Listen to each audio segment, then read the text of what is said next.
બગદાણાની ચર્ચાસ્પદ જે ઘટના હતી તેને મામલે ઋષિ ભારતી બાપુ અહીંયા આવી પહોંચ્યા છે। સીધી તેની સાથે વાત કરીશું। બાપુ, ખાસ કરીને હવે કયા પ્રકારના પગલાં લેવા જોઈએ, આપણે લોકોને પણ આપણે સંબોધ્યા તે પણ અમે બતાવીશું। ખાસ શું કહેશો?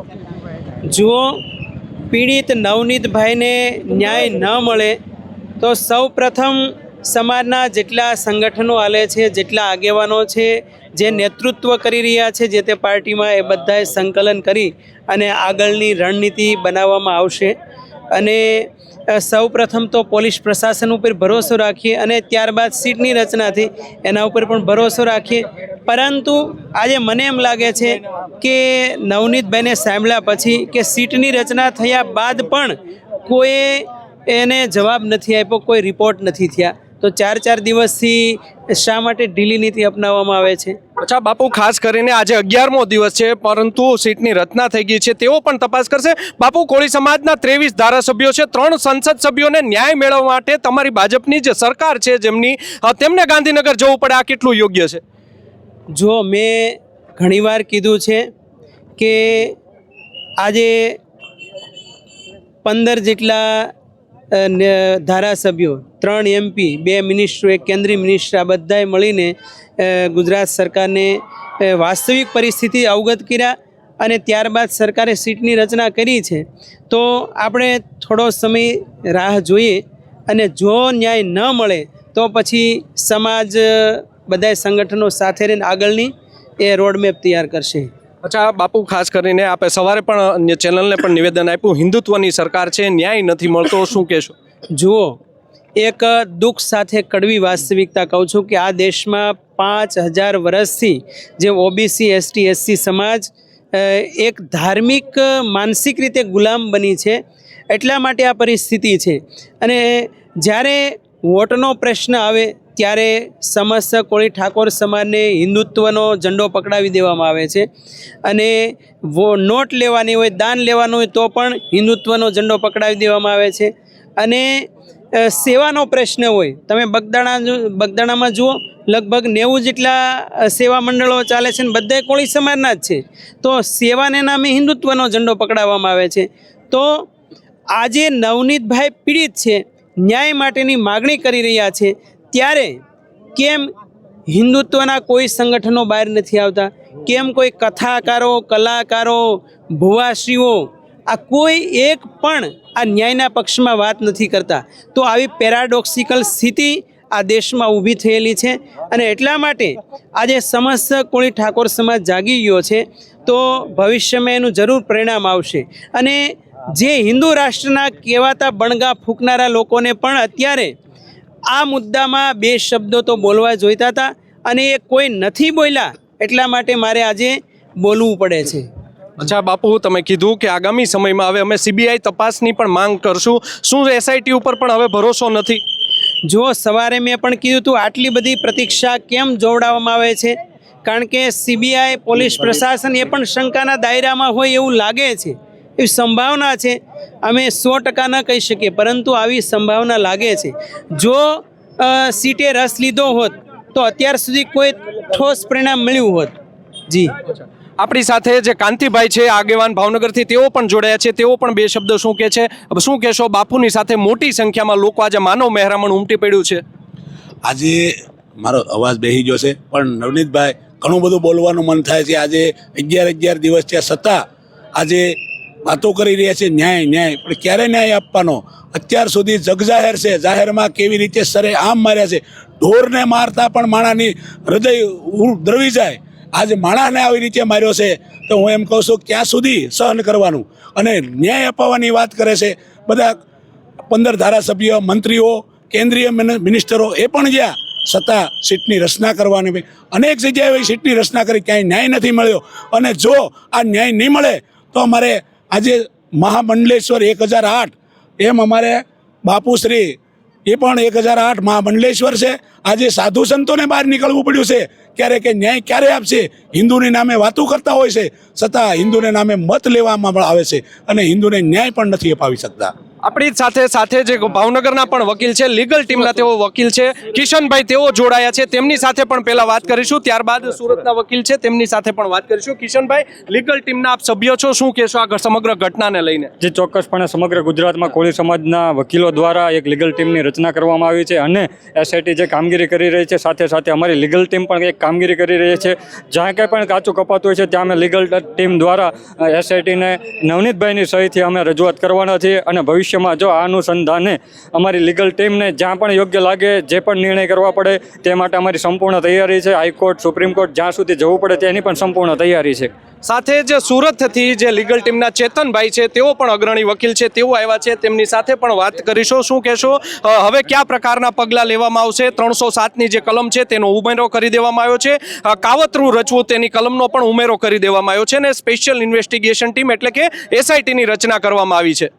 શરૂઆતમાં જોઈએ તો એફઆઈઆરને બેઝ ઉપર જે આખી પોલીસ દ્વારા જે બનાવટી આખી લખી નાખી, પણ ફરિયાદી જેમ કીધું એમ ફરિયાદ નોંધવામાં નથી આવી અને એવી સેક્શન દાખલ કરવામાં આવી છે કે આ લોકો તમામ આરોપીઓને અજાણ્યું ઇસમ બતાવીને પોલીસ સ્ટેશનમાં જ જામીન મળી જાય, બરાબર, તે રીતે ગુનો નોંધવામાં આવ્યો છે. બધા આરોપીઓને પોલીસ દ્વારા છાવરવામાં આવ્યા છે. પોલીસે આ તમામ આરોપીને ડિસ્કાઉન્ટ આપ્યું હોય તેવી તમામ ભૂમિકાઓ ભજવી છે અને જે કલમ ઉમેરો કરવાનો હતો તેમાં 307 એટલે બીએનએસની કલમ 109, બરાબર, અને ગુનાહિત કાવતરું કે પહેલેથી જ આખું પ્રી પ્લાનિંગ હતું. આજકાલની કોઈ પણ ફોર વ્હીલમાં કે કોઈ પણ કારમાં, બરાબર, ધોકા કે પાઇપો હોતી નથી, તો અચાનક કેમ બે ગાડી આવી જાય છે, બરાબર, અને એ માલિકોને નિવેદન માટે પણ બોલાવવામાં નથી આવતા, એમાંથી કોઈ જાતનું તપાસ પણ કરવામાં નથી આવતી, કારણ કે આ તમામ ગાડીઓમાં નંબર પ્લેટ હતી નહીં. તો આજ દિન સુધી તે માલિકોને કેમ નિવેદન માટે નથી બોલાવવામાં આવ્યા? અને માયાભાઈના પુત્ર જયરાજે જે ફોન કર્યો હતો કે મારે તને મળવું છે, એ પછી શું મળવા ગયા અને પોલીસે શું અમે તપાસ કરી કે ભાઈ બોલ તારે આમાં શું કહેવું છે, તારું શું નિવેદન છે?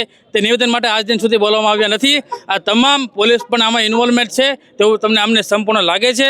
અને આજરોજ અને એક અગત્યની કલમ એ પણ કહેવા માગું છું કે બીએનએસની કલમ 3/5 કે કોઈ પણ ગુનેગાર છે તે આખી પ્લાનિંગથી ફોનથી આખો ગુનાહિત કાવતરું ઘડતું હોય, બરાબર, પછી તે આમાં હાજર હોય કે ન હોય, બહાર ઊભો હોય અને અંદર ચોરી કરવા ગયો હોય, તે બંને માટે એક જ પ્રકારની સજાની જોગવાઈ છે. તો આ પણ કલમનો ઉમેરો થવો જોઈએ. હું એસઆઈટીના ટીમના અધિકારીને કહેવા માગું છું. અને પોલીસ પ્રશાસનમાં નાનો નાગરિક હોય કે મોટો અધિકારી હોય, બરાબર, એ કોઈ પરિવારનો કે સમાજનો નથી હોતો, પણ એ આ રાષ્ટ્રનો બંધારણનો ઘડવૈયો હોય છે. ચેતનભાઈ, ખાસ કરીને તમને રોકવા માંગીશ, આજે વધુ 2 ઓડિયો ક્લિપ છે તે વાયરલ થઈ છે, જે આરોપીના ઘરના છે. તેઓ નવનીત બાલદિયાના ભત્રીજા સાથે વાત કરી રહ્યા છે કે મારા છોકરાને ઘરેથી લઈ જવામાં આવ્યો છે. શું કહેશો? સાથે છે તેમાં પોલીસ અધિકારી પણ હતા, તેઓ પણ તેમનો આક્ષેપ થઈ રહ્યો છે. આ નવજીવન ન્યૂઝ છે તે આ ક્લિપની કોઈ પુષ્ટિ નથી કરતું. શું તમારા સુધી આ ક્લિપ આવી છે?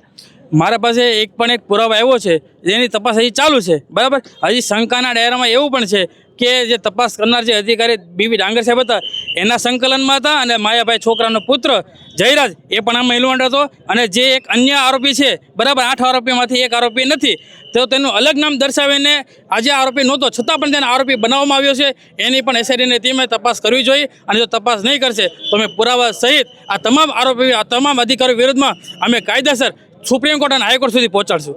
અચ્છા, ખાસ કરીને જો ચેતનભાઈ વાત કરવામાં આવે તો હવે કયા પ્રકારના જે પગલાં છે તે એસઆઈટીની ટીમને તમારા લીગલ વકીલ દ્વારા દેવામાં આવ્યા છે અથવા તો કયા પ્રકારના પુરાવા આપવામાં આવ્યા છે? અમે લીગલ ટીમ દ્વારા એક જે તે અધિકારી છે તેને મળશું, રજૂઆત કરશું અને છતાં જો અમારે કોઈ જાતની માંગ સ્વીકારવામાં નહીં આવે તો જે તે અધિકારીને પણ ખબર છે, તમે અભણ લોકોને અને અશિક્ષિત લોકોને તમે મૂર્ખ બનાવી શકો, પણ એક સમાજના ધારાશાસ્ત્રીને તમે મૂર્ખ બનાવી શકો નહીં, બરાબર. તો તમામ પુરાવા સાથે અમે કોર્ટમાં અને જે જગ્યાએ જરૂર પડે અમે દરેક જગ્યામાં હાજર થશું. સુરતથી એક મહિલા અગ્રણી પણ આવ્યા છે, તેમની સાથે પણ સીધી વાત કરીશું. તેઓનું શું કહેવું છે? બેન, શું આપનું નામ ને શું હોદ્દો, ક્યાંથી? બેન બારૈયા, હું અત્યારે ભાવનગર રહું છું. છોકરાઓની ગાડી સુરતથી આવી છે. મારું કહેવાનું એવું છે કે જે નવનીતભાઈ બાલદિયાને એટલે સુધી પહોંચ્યું તો ન્યાય કેમ નથી મળતો? અને ખાસ તો માયાભાઈ વિરુદ્ધ અમે કોઈ વિરોધ નથી કરતા, પણ મારું કહેવાનું એવું છે કે માયાભાઈ આખા હોલ ઇન્ડિયાના સાહિત્યકાર છે. માયાભાઈ હિન્દુ તત્વ ધરાવે છે, પણ માયાભાઈ કેમ એમ મેદાનમાં નથી આવતા કે મારો દીકરો ગુનેગાર હોય તો એને ચાલો હું લઈને આવું? કોઈ પોલીસ પ્રશાસનમાં માયાભાઈ દીકરાનું જયરાજનું નામ કેમ નથી આવતું? કોઈ નાના માણસ સામાન્ય ગુનો કરે તો એની કોલ ડિટેલ નીકળે છે, આ લોકોની કેમ કોલ ડિટેલ કોઈની નીકળતી નથી? અને કેમ હજી સુધી કોઈ પોલીસ પ્રશાસનના મોઢે માયાભાઈના દીકરાનું જયરાજનું નામ કેમ બહાર આવતું નથી? અને માયાભાઈ કેમ ચૂપ બેઠા છે? માયાભાઈનો દીકરો નિર્દોષ હોય તો માયાભાઈ ખુદ, હું એક બેન તરીકે માયાભાઈને કહું છું કે તમે તમારા દીકરાને મેદાનમાં લાવો. નિર્દોષ હોય તો નિર્દોષ સાબિત થશે, દોષિત હોય તો દોષિત સાબિત થશે. અને તમારા ફામે જે વિડીયો વાયરલ થયા છે, પીડિતને મારે છે, તે એ કોની સાથે વાત કરે છે તે પણ આઈજી સાહેબ કે કોઈ એની તપાસ નથી કરતું. અને તમે તપાસ કેમ નથી કરતા? શું કોઈ તમારા રિલેટિવ છે? તમારા માટે તો સમાજ સર્વ સરખો છે. મારું આટલું કહેવું છે કે મારા નવનીતભાઈને ન્યાય નહીં આપે તો અત્યારે તો સર્વ હવે અમે ગુજરાતના ખૂણે ખૂણેથી મહિલા આંદોલન પણ અમે કરીશું. તો આપે સાંભળ્યા હતા કોળી સમાજના જે આગેવાનો છે તે લાલ પાણીએ છે, ધુઆ ફુવા છે, તેઓમાં પણ વ્યાપક છે તે રોષ છે તે ફાટી નીકળ્યો છે. અને લોકો કહી રહ્યા છે કે નવનીત બાલદિયાને છે તે ન્યાયને આપવામાં નહીં આવે તો અમે અનેક મહિલાઓ પણ છે તેઓ પણ આંદોલન કરીશું. હાલ આ જે સમગ્ર જે કાફલો છે તે અહીંયા આવી પહોંચ્યો હતો અને તે છે તે હવે બગદાણા ખાતે છે તે જઈ રહ્યા છે. બગદાણા ખાતે તમામ જે ગાડીઓનો કાફલો છે 200 થી 300 ગાડીઓ જે સુરતથી હવે આવી છે તે બગદાણા ખાતે જઈને ત્યાં પણ લોકો છે તે હવે ભેગા થવાના છે તેવી પણ અહીંયા છે બાપુએ જે વાત કરી છે. તમે સમગ્ર ઘટનાક્રમ છે તે નિહાળો. આ સમગ્ર ઘટનાક્રમના પળે પળના અપડેટ જોવા માટે તમે નવજીવન ન્યૂઝની ચેનલને જોતા રહેજો. આજે 11મો દિવસ છે આ ઘટનાને, ત્યારે નવનીત બાલદિયાને ન્યાય અપાવવા માટે ફરીથી કોળી સમાજ છે તે ઉગ્ર છે, તે આજે મોટી સંખ્યામાં ઉમટી પડ્યો હતો. અને જે બાપુ છે તે પણ ઉમટી પડ્યા હતા, તેમને પણ નિવેદન આપ્યું હતું. સાથે જ કોળી સમાજના જે નેતા છે ચિરાગ ઝાલા તેઓ સુરતથી આવ્યા હતા, પિન્ટુ કોળી છે તેઓ પણ આવ્યા હતા. ભાવનગરથી જો વાત કરવામાં આવે તો લીગલ ટીમના જે વકીલ છે કિશનભાઈ મેર, સુરતથી ચેતનભાઈ સહિતના જે લોકો છે તે મોટી સંખ્યામાં આજે સુરત અહીંયા મહુવા ખાતે ઉમટી પડ્યા છે. તેના સીધા દ્રશ્યો મારા કેમેરામેન છે તમને બતાવી રહ્યા છે. હજારોની સંખ્યામાં લોકો છે તે અહીંયા ઉમટી પડ્યા હતા અને લોકો છે તે હવે અહીંયા આજે નારા લગાવી રહ્યા છે અને જય કોળી સમાજ છે તેના નારા લગાવી રહ્યા છે. આમ આજે જ્યારે લોકો છે તે 11મા દિવસે પણ એટલી જ તાકાતથી જે લોકો છે તે મોટી સંખ્યામાં અહીંયા ઉમટ્યા છે અને મોટી સંખ્યામાં લોકો છે તે અહીંયા હવે ઉમટી પડ્યા છે. તેના સીધા દ્રશ્યો છે તે તમે લાઈવ જોઈ રહ્યા છો. છેલ્લા 1 કલાક ને 33 મિનિટથી નવજીવન ન્યૂઝ છે તેમ તમે સતત છે તે આ કવરેજ છે તે મહા કવરેજ બતાવી રહ્યું છે. આ સોમનાથ નેશનલ હાઈવેના હાલ દ્રશ્યો છે જ્યાં લોકો છે તે મોટી સંખ્યામાં ઉપસ્થિત થયા છે અને મોટો જે ગાડીનો કાફલો છે તે હવે બગદાણા જવા માટે રવાના થઈ રહ્યો છે. અમે પણ નવજીવન ન્યૂઝ છે તે બગદાણા જઈ રહ્યા છીએ. ત્યાં પણ શું અપડેટ થશે તે તમામ અપડેટ છે, પળે પળની અપડેટ છે તે અમે તમને છે તે આપતા રહીશું.